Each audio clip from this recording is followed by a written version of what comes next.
My name's Renee Frances. I'm from London South Bank University. This is my colleague Marian Jennings and Barry Tolchard hiding at the back there. We've actually come to talk to you today about our massive open online course, or MOOC. And the idea of the MOOC is that it is... I know it's on the door, it says about using it for staff training, but really it's about actually expanding it much further than staff training. And the MOOC's designed that anyone can actually access it anywhere in the world for free. And so people can access it who are working in services, there might be people with learning disabilities themselves, they might be carers who actually can engage in the course and have it be very interactive, so we get lots of sharing ideas and that sort of thing. So the MOOC actually started with a sponsorship by HEX and by the Community of Practice.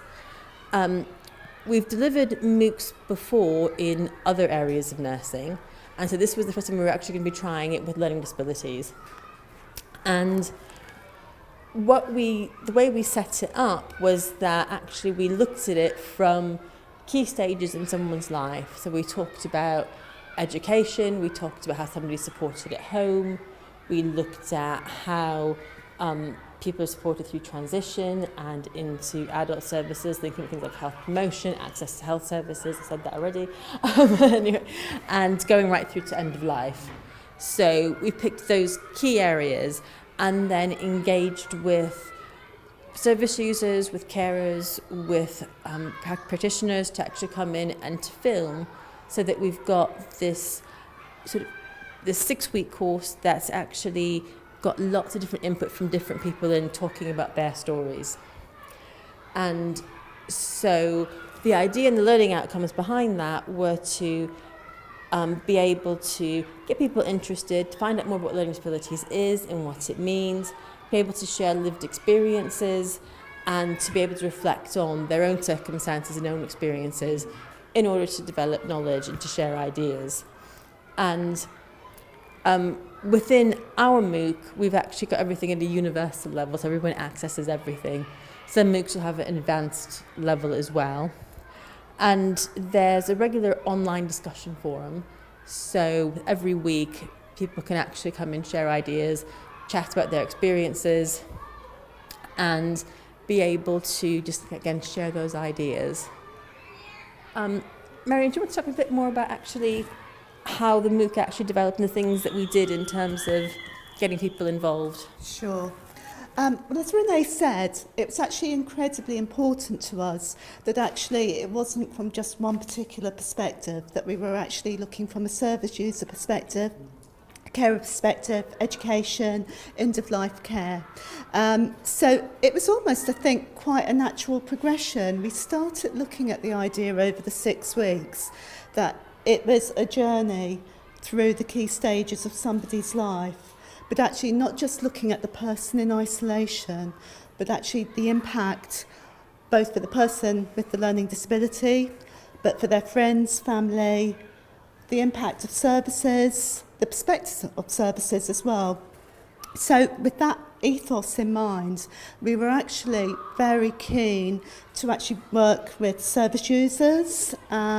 So we worked with a lot of groups in South East London around service user involvement. We worked both with statutory sectors within health and social care, but also with the voluntary sector organisations. So again, different perspectives. We worked with advocacy groups in South London, and we also worked within an education setting. So on the clips, actually for each week, there's a range of different perspectives from different people, and I think that's actually the power of the MOOCs as well. It's almost, in effect, it's the spin-offs from them. So people have the incredibly powerful engagement in learning, but also from that you can take different perspectives as well. So, for example, the advocacy section, it was actually taken by one of the voluntary sector organisations and used as a teaching tool. So in its whole, it's incredibly important, but also actually taking those different individual perspectives as well. Yeah, and I think, you know, the clips are actually very, very engaging and, yeah, with perspectives. And just to talk about those perspectives some more. So we had a steering group set up that involved academics. It worked with people from IT, from other services, etc., who were actually talking about what we actually wanted. And we then sort of made the film and getting people to come in and do various sessions and various interviews. We also went out to people as well and you know, filmed them in homes, in sort of day centres, that sort of thing. And again, really focused on that lived experience to really get that kind of sense across. And we're partnered with Canvas, which is actually the platform provider. So they're the ones who actually provide the space on the internet to actually enable us to do that. So if you go onto Canvas, this is what you'll actually see, is this sort of kind of menu page that you can actually choose from. And if you could actually search on London South Bank University, and you would actually be able to see which ones we offer and then find our MOOC within that. And in terms of the first time we actually ran the MOOC, we actually got 151 people who were registered on it. And actually, we didn't really market it at all at this stage. We hadn't really launched it. We planned on we wanted to do a little pilot and then kind of tweak it and then launch it properly. But we actually had 151 people who signed up across the 6 weeks. And you can see it was a fairly constant engagement, trickle just at the end a bit. But the way the MOOCs are set up, you can do the whole 6 weeks, or you could just go into the sessions that you're actually interested in. So you don't have to do all 6. But it was a fairly constant engagement, which was really positive. The geographical spread, we had people from North America, we had people from Africa, Europe, obviously within the UK as well. Not everybody actually tells us who, which is why it's not smaller numbers, but there was quite, I think because MOOCs have been around for a lot longer in the US particularly, people in North America are more likely to actually hook into that style of learning. So there was quite a strong sort of North American influence there. And we had people who went from having no qualifications right up to having PhDs. So again, mix in that sense as well.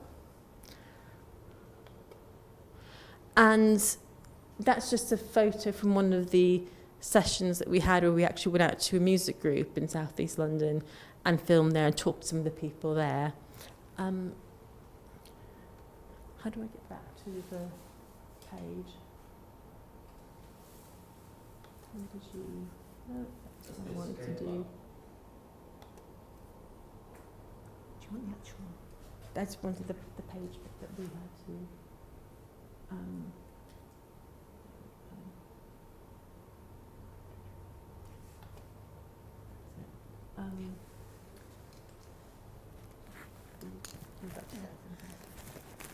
And actually, again, looking at those clips, it was actually the wealth of experiences. So with the music group, there was part of a performance, but there was also individual perspectives on activities. It led on quite naturally to talking about home environments, impacts on transitions and life-changing events. Yeah, so this is just showing a range of different themes that in the 6 weeks the MOOC actually covered.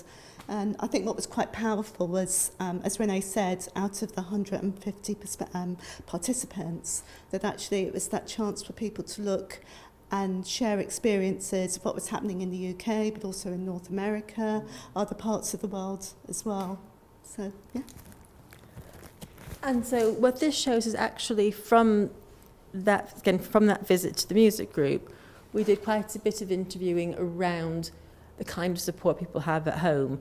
And so there were 4 films sort of off the back of that, which, I didn't mean to do that, sorry.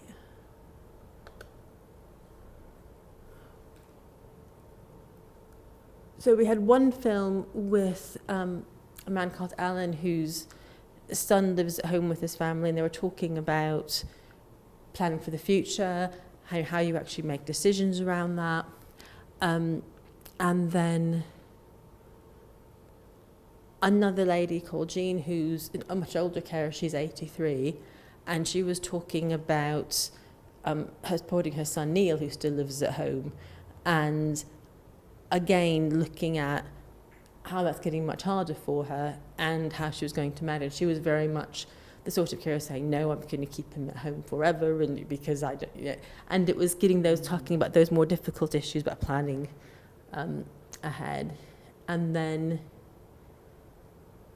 we had two women who were talking with their support workers of their supported living arrangements and how that's worked for them.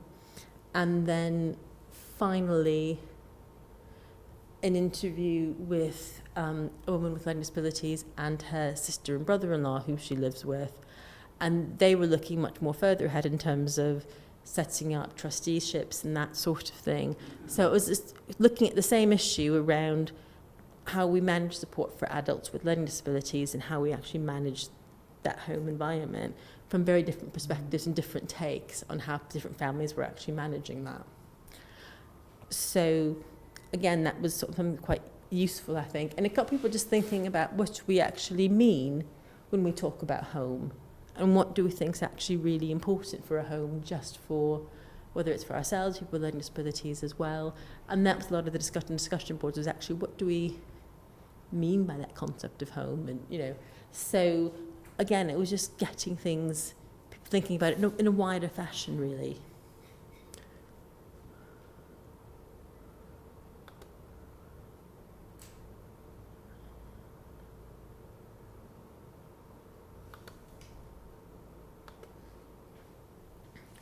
And what some of the students were saying was that they felt very positive, that it'll help them because there was lots of information. The facts that they were getting from the course and the wider lessons were going to help them and future students. Help them be kinder to people and to help them. And just thinking about that, actually, much of what we do is actually around kindness in some ways. And people were actually adding to their theoretical understanding and be able to provide the best care they could as well. So again, lots of different perspectives from different places people were coming from, really. But what we would like to actually do, you'll have this link on your handout, so you can actually go through that and then actually get on to Canvas and actually have a look yourself. But what I won't divide you into small groups, that'd probably be quite painful if I tried to do that. But what I'd like to think about are these three questions. So in terms of that format, do you think that actually works well for learning? If we want to think about people with disabilities themselves and how they could benefit, what do you think we need to be thinking about in terms of access? And what do we think the future of learning and education is actually going to be, both for people with disabilities themselves and for people who support them? So, if we take the first idea about what do you think of the MOOC format and how that could work? Do you have any questions about it first, I suppose, is in terms of how it actually works? I mean, from my perspective, it seems to work well. I wonder what challenges you had over terminology in terms of people from being across the world. The questions about terminology, and we did have a big debate about that actually, in terms of were we going to go with learning disabilities or intellectual disabilities. And interestingly, actually, we had the biggest debate about that actually with the service users and carers. Okay. Because they come from a perspective of very much being based in learning disability. And they were saying, actually, this is what we're known as, this is what's known as in the UK, is how we want to be referred to. But we were very mindful of, actually, if this is going to be going into a global context, that intellectual disabilities is the more recognised term. And we were concerned that if we said learning disability, we'd have people coming thinking they were going to be getting specific education support around dyslexia and that sort of thing. So we did a kind of a compromise in as much as that, in terms of the title and everything, we've said intellectual disabilities, but we've actually got a bit of blurb on the front page actually explaining as well. And in the actual videos and club, we tend to use the term learning disabilities more, especially with the service users themselves. Yeah. I think we're also quite surprised that, just going back to your question about sort of challenges from such an international audience, but actually it seemed to run quite smoothly. What was absolutely fascinating was we got into almost some quite philosophical debates about what is home, what is the meaning of home, and it's, immediate context, it's wider context. So I think the beauty was actually having, that very, quite differing perspectives. Any other thoughts on that initial question?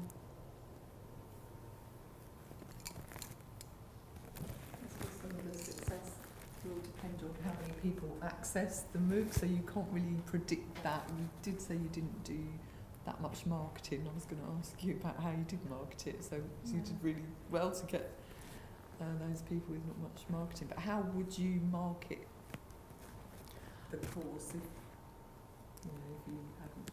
So how would we market? What we're planning on doing in terms of marketing is actually looking at, we're getting a leaflet produced, and we're sending that out physically to services and things with it that that we have links with, and to social care services and that sort of thing, to get it spread out more. And actually even using sort of connections abroad and that sort of thing, actually where we know services abroad, actually linking into those as well, just to, again, get the information out as much as we can. There was talk about having a launch event as well at some point, but whether that's actually going to happen or not, I'm not sure, but that was something else that we were talking about. But lots of it, actually, I think, is just word of mouth, to be honest, as well, and people hearing about it and then talking to other people as well. Because that 151 people just found it, essentially, and enrolled on, I mean, they just, so there is, I think, again, particularly in North America, there's a lot more engagement with MOOCs anyway, and people tend to go and look for them and that sort of thing. Get used to the idea of joining MOOCs and see the benefits of it, then they're likely to search more, aren't they, and look for other opportunities. So it's just getting the word out there. I think it fits nicely with e-learning that obviously a lot of our providers are actually using. So, staff are becoming much more familiar with actually just coming in and doing a sort of a bite-sized chunk of learning. And again, I think one of the advantages was the actual spin-offs, that actually now we've got people in the education services who are saying we're really interested in this, we like it, and voluntary sector providers as well, are using it as a learning tool. So. I mean, one of my questions, do you need to use that? Do you want... One of the questions that I've had, where we've developed e-learning before around health improvement for residential care staff and paid carers, and we challenged ourselves to make that accessible, because originally we were going to do 2 sets of training. One set of training with messages for staff who supported people with learning disabilities, and another set of training for people with learning disabilities. And I think we really struggled with that in terms of getting some hard-hitting messages and a lot of information to those carers that needed to understand that, but to do it in an accessible and a meaningful way to those people with learning disabilities, so they didn't switch off. And I think I noticed that in some of the discussions that we've just had at the LDCOP, is that there was lots of real engagement around the sort of first part of the discussion, which is, should we have local groups? But then the abstract concept of what is internet and what is a webinar, then you start to really struggle sometimes with some people.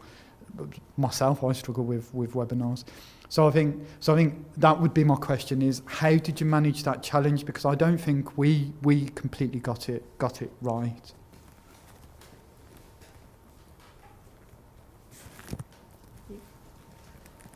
I think you're absolutely right, and I think that's probably the beauty that it was a pilot. Okay. So it's almost as important what's the learning, as well as what are the successes. I think for me, actually one of the most powerful bits was actually working with a service user who is an advocate, and he's very engaged in actually supporting other people. So he was interviewed, and you know, his section is extremely powerful on how he advocates and everything. I think actually breaking that down so it becomes more accessible, it's in actually looking at how we use and distribute the MOOC. So for his part, again, it actually went out to service user providers as an advocacy tool. So it was taking it in one part and then actually translating it and putting it into a different area. And I think there are issues around how you use it, how you get the message out, how you make people feel confident about it as well. I don't know if anybody else has got any thoughts on that one. Ask a question of our own people. I guess I've used MOOCs, and I was on a MOOC where like 100,000 people were signed up for this thing. So they do build over time, and it's about the questions about the importance of having a MOOC deliverer like Canvas. Did you talk to them? Did they give advice on how the MOOC should have been prepared and presented and all that kind of stuff? Or did you just give them the content and send it all out? What was the relationship you had with them, I guess?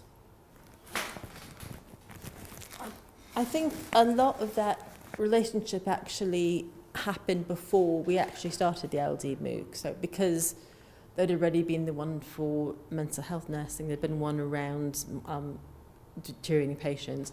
I think a lot of that dialogue had happened prior to us actually becoming involved. And certainly we have an associate professor for e-learning, and he was kind of the contact with Canvas pretty much. So we didn't really have direct content ourselves with them. And so, yeah, we pretty much decided how we wanted to do it and then uploaded content rather than actually giving advice to them about how they wanted it. They always give us their standards of what they expect, but we just worked to those, really.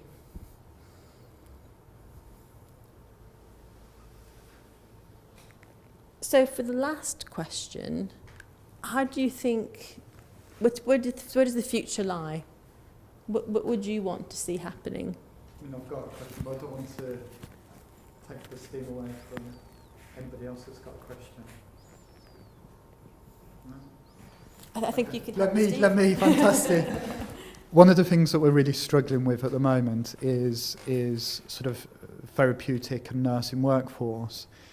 And I think that's the same across the country, and I think the situation is going to get worse, and I think the specialist service provision is going to be very, very badly hit sort of following Brexit. We've saw sort of 95% of sort of nurses, a drop in nursing's registration with the NMC. So I think we're yet to wait to see what impact that has on LD sort of nursing. So I think my question is, and the one thing that I'm really, really passionate about at the moment is, how can we get that associate practitioner workforce from an LD nursing sort of perspective up and running? And I wonder, is there a benefit, is there sort of some untapped benefit of a MOOC to be able to do that? So whereas I cover Kent, so you don't physically need to travel to a classroom, and I think we can sort of start to really, because one of the things that we have as a challenge is we're surrounded by London and Sussex and then the sea.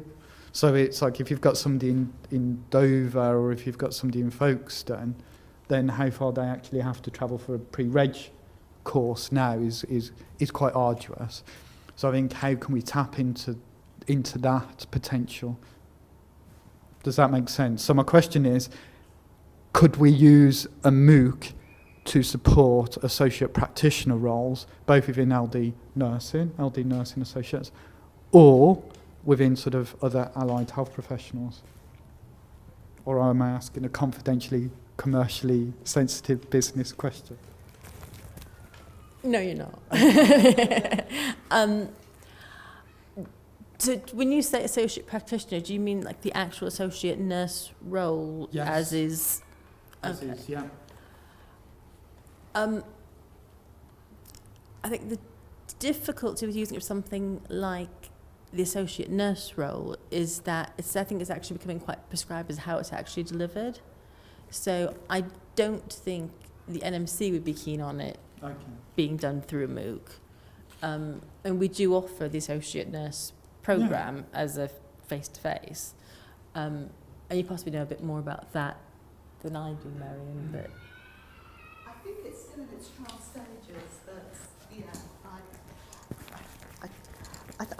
I totally take your point that actually there are issues around accessibility and getting people together and sheer volume of workforce. I guess I think maybe one size doesn't fit all. So actually you're looking at a range of different training techniques, tools. I mean, we found that this certainly worked really well on the forum side of actually just getting people to share ideas and not feeling isolated, which I think it can potentially be a key thing within services. And there was, some very engaging conversations going on about different experiences, different networking. So I think that's incredibly powerful, that, the idea that actually you're feeling supported, you're part of a community, be it a virtual one. And I think... I'll just say something about mine. Yeah.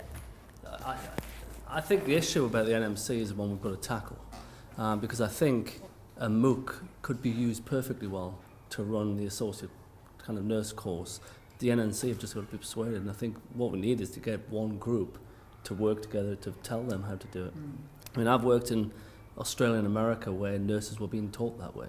They were only coming in on campus rarely, and that was usually for skills stuff. Now, the skills stuff can easily occur in practice and in the practice areas. So I think it's just a case of one group just getting at the NMC and saying, let's get on with it.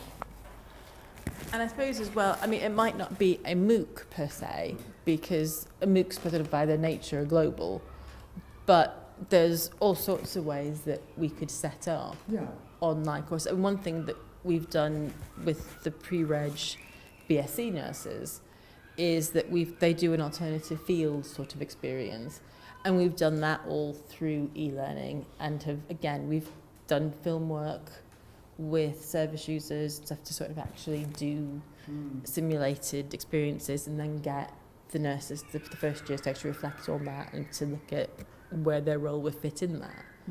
So there are ways of doing it. It might not necessarily be as a MOOC using that platform, but there's lots of ways that could actually be done sort of remotely and sort of probably just using the trust's own sort of for access. It's about layering, so you can have MOOCs for one purpose, which are still part of a bigger course for another purpose, and they just build up. Yeah, I mean, I suppose from my background's LD nursing, so I'm really passionate about the skills that LD nurses bring and need to continue to bring, and I think that's a critical workforce in making sure that people's inequalities aren't neglected and and we reduce premature deaths for people and make sure that people aren't in the wrong places. But one of the things, again, that we've struggled with is we've had some excellent mental health nurses, we've had some excellent general nurses, some excellent children's nurses, and is there an opportunity as well of using a MOOC or something else to sort of say, okay, you are a qualified professional registered nurse, here's some additional skills that you will need, because one of the things I've had in a previous existence is we've supported support workers that have worked intensively with people with learning disabilities, have sort of gone through their career, 10, 15 years, then gone off to do mental health training. So the wealth that they can bring, if they're sort of supported from a post-qualifying sort of experience, I think is immense. Still wouldn't bring the same thing as what an LD nurse would bring, but it's around sort of making sure that we're quite pragmatic around the workforce, because it's just becoming incredibly limited and we're all fishing from the same pond, really. And I think that absolutely is a potential use, because I mean, the MOOCs are there, anybody can get into them. So if you've got a mental health nurse who needs to know more LD sort of stuff, then they could do that, and that's really easy way to do it, sort of integrate that. So definitely that's fantastic. We do provide snapshot videos at the moment for the other nursing students already. It could certainly be extended. Thank you. Has anybody got any other questions, queries?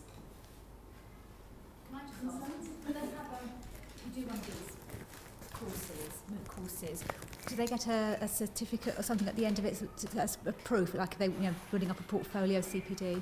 Yes. Yeah. And there'd be no cost for that, or would there be a cost to... There's only a cost attached if there's an assignment that you have to complete. Right. So the real money making in MOOCs is it's all free, but if you sit the assignment and somebody like me or we mark it, then you pay for that. So the certificate of completion is usually just generated. Right. Okay, thank you.